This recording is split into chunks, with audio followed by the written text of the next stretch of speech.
من الشيطان الرجيم من همزه ونفخه ونفثه بسم الله الرحمن الرحیم الحمدللہ۔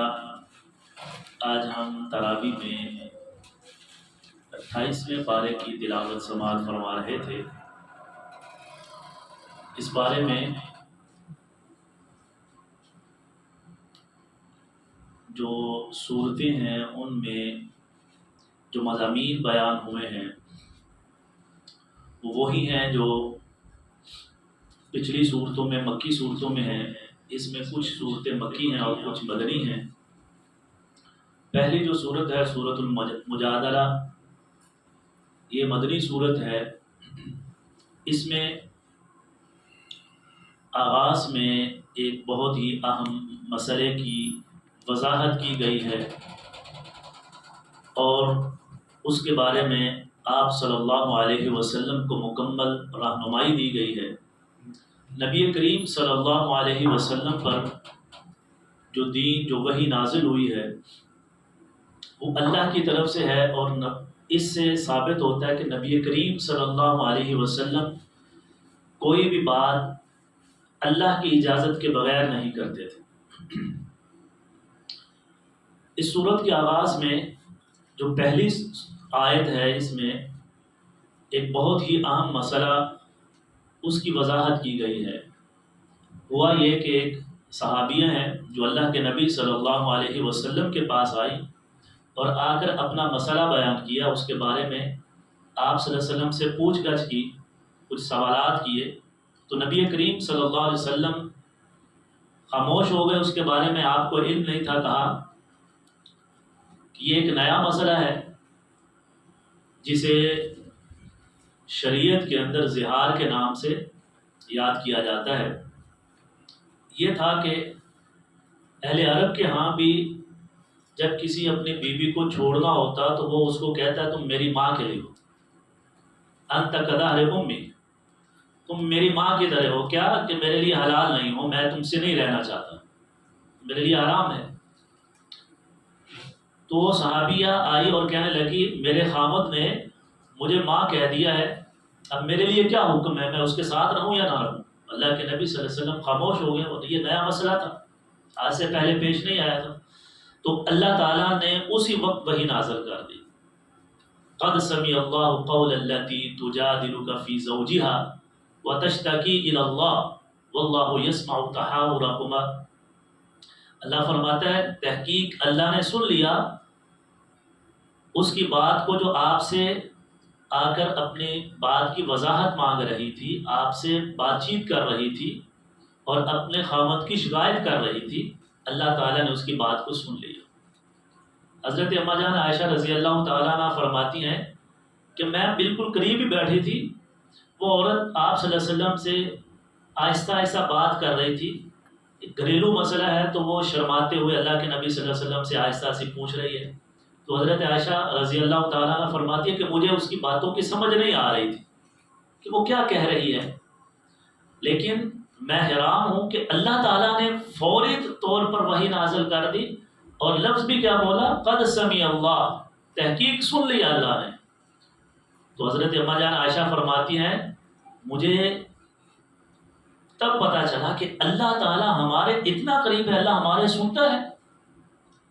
یہ اس بات کی دلیل ہے کہ اللہ تعالیٰ انسان کی ہر بات کو سنتا بھی ہے، دیکھتا بھی ہے اور پھر اس کا جواب بھی دیتا ہے۔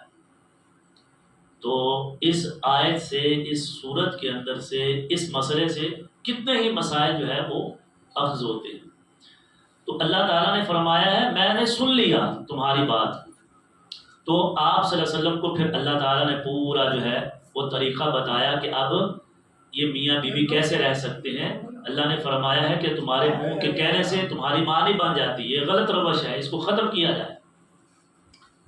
تو اللہ تعالیٰ نے اس واقعے کا یہاں پر ذکر کیا، اسی مناسبت سے اس سورت کا نام سورۃ المجادلہ ہے کہ وہ آپ صلی اللہ علیہ وسلم سے بات چیت کر رہی تھی۔ اس کے بعد اس سورت کے اندر منافقین کا تذکرہ ہے کہ منافقین مسلمانوں اور مومنوں کے خلاف پروپوگنڈا کرتے تھے، بیٹھتے تھے، بات چیت کرتے اور آپس میں پلاننگ کیا کرتے تھے۔ رئیس المنافقین میں عبداللہ ابن ابی منافق جو تھا وہ بیٹھتا اور مسلمانوں کے خلاف بری باتیں کرتے اور آپ صلی اللہ علیہ وسلم کی کچھ راز کافروں کو مشرکین مکہ کو بتاتا یہودیوں کے ساتھ. تو اللہ تعالیٰ نے ان کا تذکرہ کیا کہ اگر ان کو منع کیا جائے کہ تم یہ باتیں مسلمانوں کے خلاف نہ کرو, تم نے بھی کلمہ پڑھا ہے, تو آپ سے کہتے تھے ہم تو نہیں کرتے. تو اللہ فرماتا ہے یہ جھوٹے ہیں, یہ مسلمانوں کے خلاف پروپوگنڈا کرتے ہیں اور ان کے لیے عذاب ہے.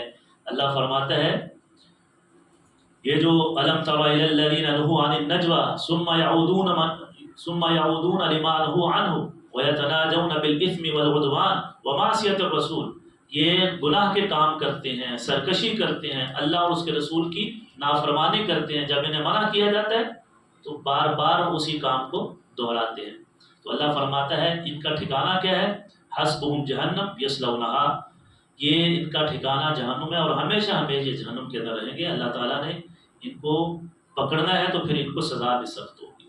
اسی طرح اس صورت میں اللہ تعالیٰ نے اہل ایمان کا تذکرہ کیا ہے کہ منافق جو ہیں وہ سزا کے مستحق ہوں گے اور مومن جو ہیں ان کو اللہ تعالیٰ نے اپنا گروہ قرار دیا جو اللہ اور اس کے رسول کے حکموں کے اوپر کاربند رہتے ہیں. اولئک حزب اللہ الا ان حزب اللہ هم المفلحون. اللہ کہتا ہے یہ جو مومن ہے یہ میرا گروہ ہے اور یہ منافق یہ کافر یہ شیطان کا گروہ ہے. اولئک حزب الشیطان. تو اللہ تعالیٰ نے مومنوں کے بارے میں فرمایا کہ یہ میرا گروہ ہے جو میرے احکامات پر چلتا ہے اور یہی کامیاب ہے.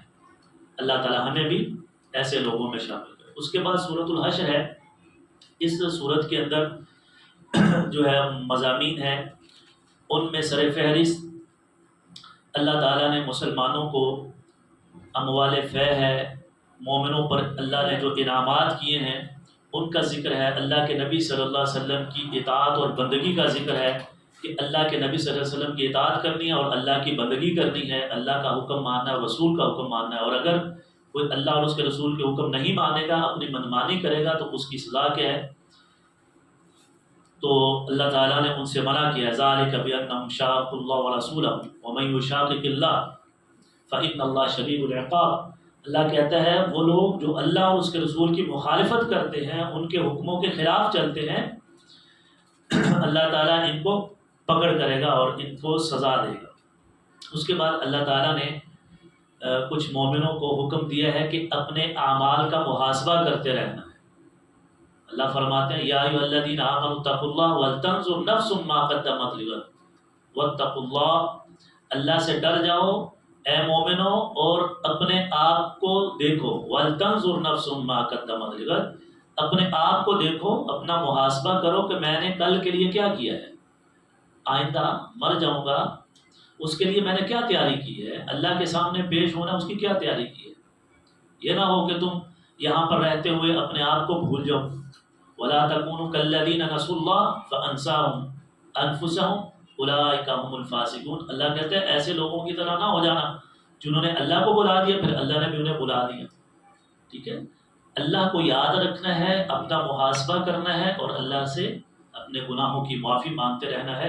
اور جو اللہ کو بلا دیتا ہے, اللہ کے ذکر سے منہ موڑ لیتا ہے, اللہ کو بلانے سے مراد کیا ہے, اللہ کے احکامات کی پابندی نہ کرنا, نماز روزے میں سستی کرنا, اللہ کو بھول جانا کہ میں نے اللہ کے سامنے پیش ہونا ہے, اپنی مستیوں میں مگن رہنا. اللہ کہتا ہے پھر اللہ بھی انہیں بلا دیتا ہے اور یہی وہ لوگ ہیں جو فاسق اور فاجر ہیں.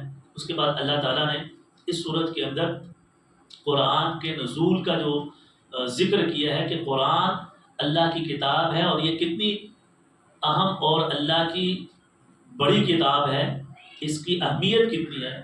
اللہ فرماتا ہے لو انزلنا ھذا القرآن, اگر ہم اس قرآن کو نازل کرتے علی جبل لرأیتہ خاشعا متصدعا من خشیۃ اللہ, اگر ہم اس کو پہاڑوں کے اوپر نازل کرتے تو وہ بھی اللہ کی خشیت سے اللہ کے ڈر سے ریزہ ریزہ ہو جاتے. یہ قرآن ہم نے محمد الرسول اللہ صلی اللہ علیہ وسلم کے قلب اطہر پر نازل کیا, ان کے ذریعے سے مسلمانوں تک, یہ مومنوں کے اوپر اللہ نے نازل فرمایا کہ مومنوں کے لیے اللہ نے نازل فرمایا کہ اس کے اندر مومنوں کے لیے رہنمائی ہے. اللہ فرماتا ہے یہ قرآن معمولی نہیں ہے, یہ جو ہم نے سنا ہے پورا مہینہ ہمارے حفاظ نے سنایا ہے ہمیں قرآن اللہ کا پڑھ کر, کتنا بڑا اس کے اندر مضامین ہے, کتنی خوبصورت باتیں ہیں. تو اللہ فرماتا ہے یہ معمولی نہیں ہے, تمہارے اوپر اثر ہی نہیں ہوتا اس کا, اس قرآن کو سنتے ہو ایمان والوں کے اوپر اثر ہوتا ہے. مومنین جب سنتے ہیں رونگٹے کھڑے ہو جاتے ہیں. اللہ ہم سے یہ کہہ رہا. اللہ فرماتا ہے یہ اتنی بڑی کتاب ہے، اگر ہم اس کو پہاڑ کے اوپر بھی نازل کرتے تو وہ بھی کانپ اٹھتے.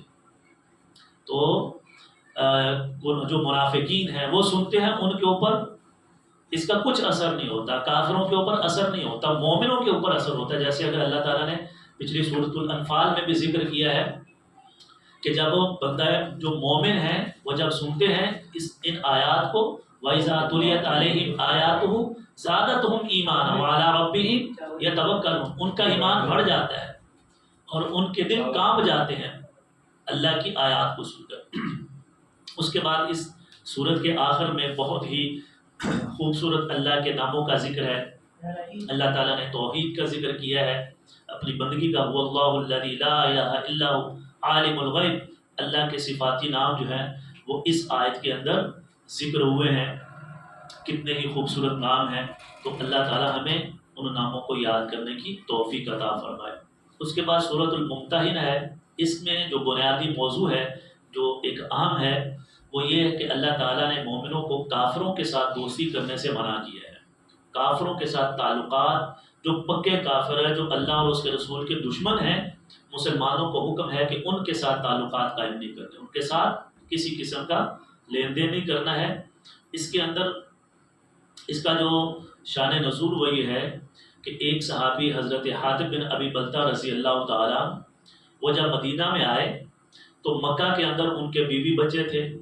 مسلمانوں نے جو جنگ بدر ہے اس کے اندر جب مسلمانوں کے آپس میں پلاننگ ہوئی کہ اب کافروں سے جنگ ہونی ہے تو کیسے ہم نے لڑنا ہے، تو انہوں نے کچھ خط کے اندر لکھ کر اپنے گھر والوں کو یا مشرکین مکہ کو لکھ بھیجا. تو مطلب یہ تھا کہ میرے گھر والوں کو کوئی پریشانی نہ ہو، ان کے اوپر کوئی مصیبت نہ آئے. تو اللہ تعالیٰ نے آپ صلی اللہ علیہ وسلم کو بذریعہ وحی بتا دیا فلاں جو ہے بندے نے خط لکھ کر فلاں عورت کے پاس ہے اور فلاں جگہ پر ہے.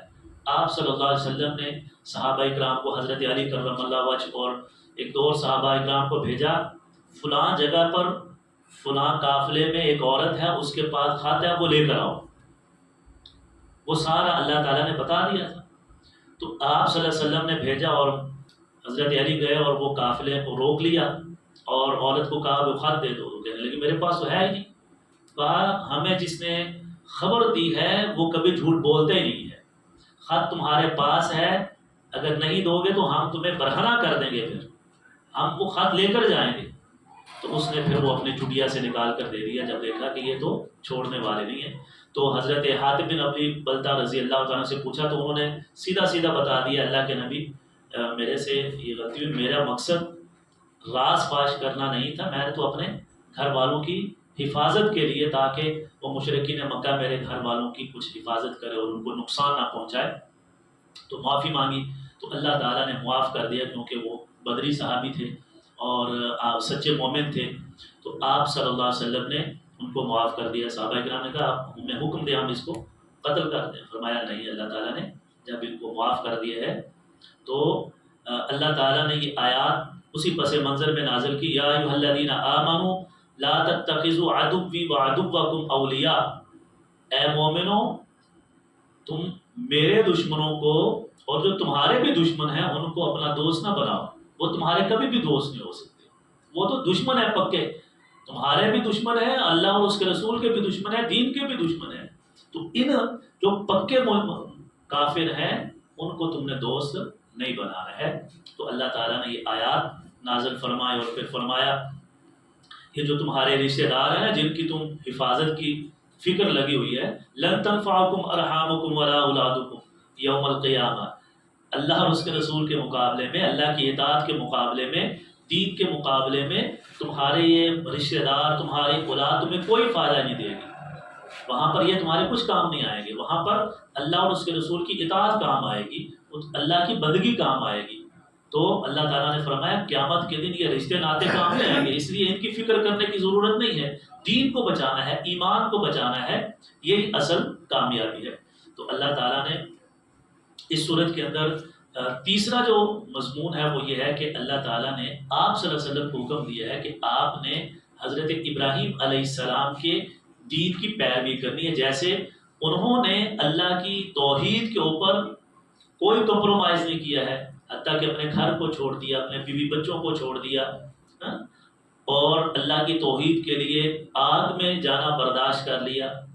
تو آپ صلی اللہ علیہ وسلم کو حکم دیا جا رہا ہے قد کانت لکم اسوۃ حسنۃ فی ابراہیم، اے محمد صلی اللہ علیہ وسلم تمہارے لیے حضرت ابراہیم علیہ السلام کی زندگی میں بہترین نمونہ ہے، والذین معہ، اور جو اس کے ساتھی ہیں، اذ قالوا لقومہم، کیا کہا تھا انہوں نے، اذ قالوا لقومہم، انہوں نے کہا اپنے قوم سے، انا براء منکم ومما تعبدون من دون اللہ، ہم اس چیز سے برات کا اظہار کرتے ہیں جن کی تم عبادت کرتے ہو یا جن بتوں کو پوجتے ہو۔ اللہ کے نبی صلی اللہ علیہ وسلم کو فرمایا جا رہا ہے مومنوں کو، تم یہ بت پرستوں کو، یہ منافقین، یہ مشرکین مکہ، یہ تمہارے اپنے جو باپ دادا ہیں، تم نے بھی ان سے لا تعلقی اختیار کرنی ہے۔ کیوں کرنی ہے؟ یہ بھی شرک پر ہے، جیسے ابراہیم علیہ السلام کے سارے خاندان والے شرک پر تھے اور انہوں نے ان سے برات کا اظہار کیا، ہمارا تمہارے ساتھ کوئی تعلق نہیں ہے۔ تعلق تب ہے، رشتہ داری تب ہے جب تم ایمان لے آؤ گے۔ تو اصل رشتہ داری مومنوں کی ایمان کے اوپر ہے، کافر کے ساتھ کوئی تعلق نہیں ہے۔ تو اللہ کے نبی صلی اللہ علیہ وسلم کو، مومنوں کو اللہ نے یہ حکم دیا ہے، جبکہ مسلمانوں کے لیے اللہ تعالیٰ نے یہ بھی کہا ہے لَقَدْ كَانَ لَكُمْ فِي رَسُولِ اللَّهِ أُسْوَةٌ حَسَنَةٌ، تمہارے لیے نبی کریم صلی اللہ علیہ وسلم۔ اسی طرح اللہ نے آپ صلی اللہ علیہ وسلم کو حکم دیا کہ آپ نے ابراہیم علیہ السلام کے نقش قدم پر چلنا ہے۔ اسی لیے نبی کریم صلی اللہ علیہ وسلم اکثر کہا کرتے تھے سنت ابیکم ابراہیم، یہ قربانی آپ صلی اللہ علیہ وسلم نے فرمایا۔ پوچھا گیا یہ کیا؟ کہا سنت ابیکم ابراہیم، یہ ہمارے باپ ابراہیم علیہ السلام کی سنت ہے، ہم اس لیے کرتے ہیں، صفا مروہ کی صحیح کرتے ہیں، یہ بھی انہی کی یاد میں حضرت حاجرہ، حضرت ابراہیم علیہ السلام نے اللہ کا گھر بنایا تو طواف کرتے ہیں، یہ حج ہے، یہ عمرہ ہے، یہ حضرت ابراہیم کی یاد دلاتا ہے، قربانی حضرت ابراہیم علیہ السلام کی یاد دلاتا ہے۔ اسی طرح اللہ تعالیٰ نے آپ صلی اللہ علیہ وسلم کو اسوہ ابراہیمی کی پیروی کا حکم دیا ہے۔ اس کے بعد سورۃ الصف ہے، سورۃ الصف کے اندر بھی جو مضامین ہیں ان میں بنیادی یہ ہے کہ کافروں کے ساتھ، منافقوں کے ساتھ مومنوں کا کوئی تعلق نہیں ہے، اور اللہ کے راستے میں جب نکلنا ہے، جہاد کرنا ہے، اللہ کے راستے میں نکلنا ہے تو آپس میں متحد ہو کر رہنا ہے۔ صف کا مطلب ہے بالکل ایک دوسرے سے جڑ کر رہنا۔ تو اللہ تعالیٰ نے سورت کے اندر اسلام کا غلبہ دین کا تذکرہ کیا ہے کہ اس کائنات کے اندر غلبہ ہوگا تو مسلمانوں کا ہوگا، کامیاب ہوں گے تو مسلمان ہوں گے، پریشان نہیں ہونا۔ یہ جو مصائب، یہ مشکلات، یہ منافقین، یہ کافر جمع ہو کر مسلمانوں کو ختم کرنا چاہتے ہیں، اللہ فرماتا ہے هو الذی ارسل رسولہ بالہدی ودین الحق لیظہرہ علی الدین کلہ۔ اس صورت میں اللہ تعالیٰ نے یہ بتا دیا کہ اس کائنات کے اندر ہم نے محمد صلی اللہ علیہ وسلم کو بھیجا ہے جو دین دے کر وہی حق ہے اور وہی غالب ہو کر رہے گا۔ ہر ایک ولو کارہ المشرکون، یہ مشرکوں کو بڑا برا لگتا ہے، اللہ اس کو غالب کر کے دے، یہ چاہتے ہیں ہم اسلام کو ختم کر دیں۔ یہ ایسے ہی ہے جیسے پھونک مار کر وہ کہیں کہ ہم یہ سورج کو جو ہے وہ بجھا دیں گے، اس کی روشنی کو ختم کر دیں گے۔ یہ اللہ فرماتا ہے یریدون لیطفئوا نور اللہ، یہ اللہ کے نور کو، یہ دین اسلام، اس کو یہ اپنے پھونکوں سے ختم کر دیں گے۔ ان کی جو پلاننگ ہے وہ پھونک سے زیادہ نہیں ہے۔ اللہ کہتے ہیں کہ کچھ بھی نہیں کر سکتے، واللہ متم نورہ ولو کرہ الکافرون، اللہ اپنے نور کو، دین اسلام کو، ایمان کو، مومنوں کو کامیاب کرے گا، اپنے نبی کو کامیاب کرے گا۔ یہ جو مرضی کرتے رہیں، سازشیں کرتے رہیں تو اللہ کا دین غالب آ کر رہے گا۔ اللہ تعالیٰ نے اس صورت کے اندر یہ مختصر، اور پھر اللہ تعالیٰ نے حضرت عیسیٰ علیہ السلام کا ذکر کیا ہے اور آپ صلی اللہ علیہ وسلم کا نام فرمایا کہ ہم نے عیسیٰ علیہ السلام اور تورات کے اندر بھی، انجیل کے اندر بھی آپ صلی اللہ علیہ وسلم کا نام اسمہ احمد، کہ ہمارے نبی کریم صلی اللہ علیہ وسلم نے فرمایا موسیٰ اور عیسیٰ نے اپنی قوم کو کہا تھا ہمارے بعد ایک نبی آئے گا جس کا نام کیا ہوگا؟ اسمہ احمد، جس کا نام احمد ہوگا۔ تو محمد رسول اللہ صلی اللہ علیہ وسلم کا دوسرا جو نام ہے ذاتی وہ احمد ہے، جو اللہ تعالیٰ نے اس قرآن کی صورت کے اندر بیان کی ہے۔ اس کے بعد سورۃ الجمعہ ہے۔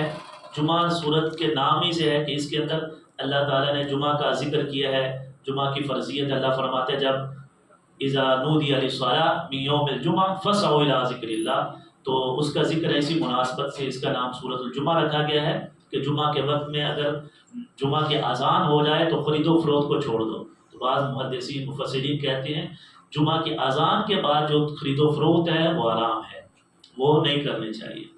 تو اس کا ذکر ہے۔ اس کے بعد اللہ تعالیٰ نے منافقوں کا اور کافروں کا ذکر کیا ہے کہ یہ جو تورات کو ماننے والے، ان کے پاس تورات آئی، زبور آئی، لیکن ان کے احکامات کے اوپر وہ عمل نہیں کرتے۔ اللہ نے ان کی مثال کیا بیان کی ہے؟ اللہ فرماتا ہے مثل الذین حملوا التوراۃ ثم لم يحملوها كمثل الحمار يحمل اسفارا، وہ لوگ جن کو تورات دی گئی ان کی مثال ایسے ہے، وہ تورات جس کے اوپر وہ عمل نہ کر سکے، وہ ان کے لیے بوجھ تھی، وہ ایسے ہی ہیں جیسے گدھے کے اوپر کتابیں لا دی گئی ہوں، تو وہ ان سے کچھ حاصل نہیں کر سکتا۔ گدھا ہے، اس کے اوپر کتابیں رکھ دیں، وہ پڑھ سکتا ہے، وہ عمل کر سکتا ہے؟ نہیں۔ اللہ فرماتا ہے ان کافروں کی، عیسائیوں اور یہودیوں کی مثال بھی ویسے ہی ہے۔ ان کو اللہ نے کتاب دی لیکن انہوں نے کتاب کو بس رکھا ہوا ہے، اس کے اوپر نہ عمل کرتے ہیں نہ اس کو سمجھتے ہیں۔ اس کے اندر تو یہ بھی ہے کہ محمد صلی اللہ علیہ وسلم سچے رسول ہیں، ان کو ماننا ہے، نہیں مانتے۔ اللہ کہتا ہے وہ گدھے۔ اور یہ آیت آج ہمارے لیے بھی ہے، اگر ہم بھی قرآن کو سمجھتے نہیں ہیں، پڑھتے نہیں ہیں، مسلمان بھی اگر، تو ان کی مثال بھی پھر ویسی بن جائے گی نا۔ اللہ تعالیٰ نے ہمیں جو ہے وہ قرآن مجید کو سمجھنے اور عمل کی توفیق دے۔ یہ نہ ہو کہ اللہ ہمیں بھی کہے کہ تم بھی گدھے تھے، قرآن تمہارے پاس تھا، سچا دین تمہارے پاس تھا، تم نے پڑھا ہی نہیں، عمل نہیں کیا ہے، جیسے عیسائیوں نے، یہودیوں نے کیا اپنے نبیوں کے ساتھ اور اپنی کتابوں کے ساتھ۔ تو اللہ تعالیٰ ہمیں قرآن مجید کو پڑھنے بھی اور ساتھ سمجھنے کی بھی توفیق دے، اور پھر سمجھنے کے بعد عمل کی بھی توفیق دے۔ یہ نہیں ہے کہ سمجھ آ گیا پھر عمل نہیں کرنا، وہ بھی گدھا ہے، وہ بھی بیوقوف انسان ہے۔ تو اللہ تعالیٰ نے بہت ہی خوبصورت انداز میں ہمیں بتایا ہے کہ وہ جو منافقین، مشرکین، عیسائی، یہودی، جن کو اللہ نے تورات، زبور دی، انجیل دی، وہ پڑھتے نہیں ہیں، تو وہ ایسے ہی ہیں جیسے گدھے کے اوپر کتابیں لا دی گئی۔ اور اگر مسلمان بھی ایسے ہی کریں گے، اپنی کتاب کو پڑھیں گے نہیں، سیکھیں گے نہیں، تو ان کی مثال بھی اسی گدھے کی طرح ہوگی۔ اس کے بعد سورۃ المنافقون ہے، منافقون کے نام ہی سے ہے، جیسے پچھلی آیات میں سورۃ مجادلہ میں بھی منافقوں کا تذکرہ ہے، تو اس سورت میں بھی اللہ تعالیٰ نے پورے منافقوں کا ذکر کیا ہے۔ اس کا جو شان نزول ہے وہ یہ ہے کہ عبداللہ ابن ابی منافق بیٹھا کسی مجلس میں، نبی کریم صلی اللہ علیہ وسلم کے خلاف، مسلمانوں کے خلاف باتیں کر رہا، تو ایک صحابی حضرت زید بن ارقم بچے تھے، وہ بھی مجلس میں بیٹھے ہوئے، تو انہوں نے وہ باتیں سن لی اور آ کر اپنے چچا کو بتایا کہ وہ اللہ کے نبی صلی اللہ علیہ وسلم کے خلاف بہت باتیں کر رہے تھے، منافق سارے اکٹھے ہو کر۔ تو آپ صلی اللہ علیہ وسلم کو پتہ چلا، تو عبداللہ ابن ابی آ کر کہنے لگا نہیں ایسی بات نہیں ہے، اس بچے کو غلطی لگی ہے۔ وہ بچہ کہنے لگا نہیں یہ جھوٹ بولتا ہے، میں نے اپنے کانوں سے سنا ہے۔ تو آپ صلی اللہ علیہ وسلم کو علم تو ہو گیا کہ یہ منافق جھوٹ بول رہے ہیں، لیکن آپ صلی اللہ علیہ وسلم نے خاموشی اختیار کی کہ جو ہے انتشار نہ پھیل جائے۔ تو اللہ تعالیٰ نے یہ صورت نازل کر دی، اللہ نے فرمایا اے محمد صلی اللہ علیہ وسلم یہ جو منافق ہیں یہ جھوٹ بولتے ہیں، یہ جو منافق ہیں یہ جھوٹے ہیں، یہ اللہ اور اس کے رسول کے خلاف باتیں کرتے ہیں۔ یہ جو بچے نے بات کی یہ ٹھیک ہے، اپنے نبی کو وحی کے ذریعے سے بلا دی۔ اذا جاءک المنافقون قالوا نشهد انک لرسول اللہ، کہتے منافق آ کر کہتے تھے ہم تو آپ کو سچا نبی مانتے ہیں، آپ صلی اللہ علیہ وسلم کے خلاف ہم باتیں کریں؟ نہیں، اللہ کہتا ہے یہ منافق جھوٹے ہیں، اولئک هم الکاذبون، یہ جھوٹے ہیں، یہ جھوٹ بولتے ہیں، یہ آپ صلی اللہ علیہ وسلم کی تصدیق نہیں کرتے، زبان سے کہتے ہیں۔ منافق کہتے ہی اسے ہیں جو اوپر سے آ کر باتیں کرتے، جیسے سورۃ البقرہ کے آغاز میں اللہ نے فرمایا منافق کیا ہے، اللہ کے نبی کے پاس آتے ہیں تو کہتے ہیں ہم تمہارے ساتھ ہیں، ہم بہت ہیں۔ وَإِذَا خَلَوْا إِلَىٰ شَيَاطِينِهِمْ قَالُوا إِنَّا مَعَكُمْ إِنَّمَا نَحْنُ مُسْتَهْزِئُونَ، جب وہ اپنے شیاطین کے پاس جاتے ہیں، منافقوں کے پاس جاتے ہیں تو کہتے ہیں ہم تو ان کے ساتھ ٹھٹھا کرتے ہیں، مزاح کرتے ہیں، ہم تو تمہارے ساتھ ہیں۔ تو اللہ تعالیٰ نے ان کا ذکر کیا ہے اس صورت کے اندر منافقوں کا، اور فرمایا کہ یہ تباہ ہو جائیں گے، یہ ہلاک ہو جائیں گے، یہ فتنہ کے اندر، یہ مال دولت اولاد کے پیچھے آپ صلی اللہ علیہ وسلم کو اور مسلمانوں کو مومنوں کو ایذا پہنچاتے ہیں، جھوٹ بولتے ہیں، اللہ فرماتا ہے ہم ان کو جو ہے وہ جہنم کے اندر پھینکیں گے اور ان کی سزا سخت ہوگی۔ اس کے بعد سورۃ التغابن ہے، اس میں بھی قیامت کا تذکرہ ہے اور مومنوں کو نیک اعمال کا اور اللہ اور اس کے رسول کی اطاعت کا ذکر ہے۔ اطیعوا اللہ واطیعوا الرسول فإن تولیتم فإنما علی رسولنا البلاغ المبین، فرماتا ہے اللہ اس سورۃ تغابن میں تم اطاعت کرو اللہ کی اور اللہ کے رسول کی، اگر تم اللہ کی اطاعت سے نکل گئے اور رسول کی اطاعت سے، فإنما علی رسولنا البلاغ، رسولوں کا کام صرف پہنچانا ہے، بتانا ہے بس، تو نہیں مانو گے تو تم خود ہی نقصان اٹھاؤ گے۔ اس کے بعد سورۃ الطلاق ہے، سورۃ الطلاق کے نام ہی سے ظاہر ہے اس سورت میں طلاق کے کچھ مسائل ہیں، اللہ تعالیٰ نے طلاق کے طریقہ ہے، اس کی عدت ہے، کیسے بیویوں کو چھوڑنا ہے اگر تمہارا نباہ نہیں ہو رہا ہے، تو اللہ تعالیٰ نے مختصراً اس کا ذکر کیا ہے۔ اس کے بعد سورۃ التحریم ہے، اس سورت کے اندر تحریم کے نام ہی سے ظاہر ہے یہ حرام کر دینا، اس کا جو پس منظر ہے، شان نزول ہے، وہ یہ کہ نبی کریم صلی اللہ علیہ وسلم نے ایک مرتبہ شہد کھانے سے کہا کہ آج کے بعد میں شہد استعمال نہیں کروں گا۔ اس کا ہوا یہ کہ آپ صلی اللہ علیہ وسلم اپنی ایک زوجہ محترمہ سے روزانہ شہد پیا کرتے تھے، جاتے عصر کے بعد آپ کی روٹین تھی تمام ازواج مطہرات کے گھر میں چکر لگاتے اور جس زوجہ کے گھر میں باری ہوتی اور اس میں آ کر ٹھہر جاتے۔ تو آپ صلی اللہ علیہ وسلم کی ایک زوجہ حضرت زینب رضی اللہ تعالیٰ عنہ، شاید وہ آپ کو شہد پیش کرتی، بناتی آہستہ آہستہ تاکہ آپ صلی اللہ علیہ وسلم بیٹھیں اور میں آپ کی خدمت کروں۔ تو ایک دن کچھ ازواج، حضرت عائشہ اور حضرت ام سلمہ رضی اللہ تعالیٰ عنہ، کچھ ازواج نے کہا کہ ہم آپ صلی اللہ علیہ وسلم کو ذرا وہاں پر زیادہ دیر بیٹھتے ہیں اور ہمارے پاس تھوڑا ہے، تو ذرا آپ صلی اللہ علیہ وسلم کو اس کام سے ہٹائیں۔ تو انہوں نے پوری پلاننگ کر کے کہ جب بھی آئیں آپ صلی اللہ علیہ وسلم کے پاس تو کہیں آپ کے منہ سے کچھ اسمیل سی آ رہی ہے، تو آپ صلی اللہ علیہ وسلم تو صفائی کا اہتمام کرتے تھے، تو ایک زوجہ کے پاس آئے کہنے لگے اللہ کے نبی آپ نے کیا کھایا ہے، آپ کے منہ سے جو ہے نا عجیب سی اسمیل آ رہی ہے۔ آپ صلی اللہ علیہ وسلم نے کہا میں نے تو ابھی شہد پیا اور تو کچھ نہیں کھایا۔ اسی طرح دوسری کے پاس گئے، تیسری کے پاس، تو آپ صلی اللہ علیہ وسلم نے جب 3 دفعہ یہی بات سنی تو کہا آج کے بعد میں شہد نہیں پیوں گا، شہد میں استعمال نہیں کروں گا۔ تو اللہ تعالیٰ کو یہ بات اچھی نہیں لگی، اللہ تعالیٰ نے کہا اگر نبی کسی کام کو کھانے کی چیز کو چھوڑ دے گا، شہد جس میں شفا ہے، تو دوسرے تو بالاولیٰ پھر اس کو چھوڑ دیں گے۔ تو فرمایا یا ایھا النبی لما تحرم ما احل اللہ، اے نبی تمہیں کس نے کہا، اللہ کے حکم کے بغیر نبی بھی کسی چیز کو نہ حلال کر سکتے ہیں نہ حرام کر سکتے ہیں۔ یہ دیکھیے کتنی خوبصورت آیت ہے، اللہ تعالیٰ فرما رہا ہے نبی لما تحرم، آپ نے کیوں حرام کیا، ما احل اللہ، جس کو اللہ نے حلال کیا ہے۔ تو جو چیز اللہ نے حلال کیا وہ حلال ہے، جو اللہ نے حرام کر دی ہے وہ حرام ہے۔ ہمارے تک نبی کریم صلی اللہ علیہ وسلم کے ذریعے سے پہنچا ہے، لیکن نبی کریم صلی اللہ علیہ وسلم کس کی بات کے پابند ہیں، اللہ کے حکم کے پابند ہیں۔ وما ينطق عن الهوى ان هو الا وحی یوحى، جیسے ہم نے کل کی سورۃ النجم میں سنا، آپ صلی اللہ علیہ وسلم اس وقت تک بولتے نہیں ہیں جب تک کہ وحی نہ آ جائے۔ تو آپ صلی اللہ علیہ وسلم کو اللہ نے کہا میری تو وحی آئی نہیں، آپ نے کو چھوڑ دیا کھانا، تو کہا یہ نہیں ہے۔ تو پھر آپ صلی اللہ علیہ وسلم نے فوری اپنے کہا کہ یہ میرے سے غلطی ہو گئی، اور پھر آپ صلی اللہ علیہ وسلم اپنی ازواج مطہرات سے ناراض ہوئے کہ آپ نے، تو ان سے پوچھا تو انہوں نے پھر فوری معذرت کی، کہا کہ ہمارا مقصد یہ نہیں تھا، ہمارا مقصد صرف یہ تھا کہ آپ صلی اللہ علیہ وسلم زیادہ اندر زیادہ بیٹھتے ہیں اور ہمارے پاس نہیں۔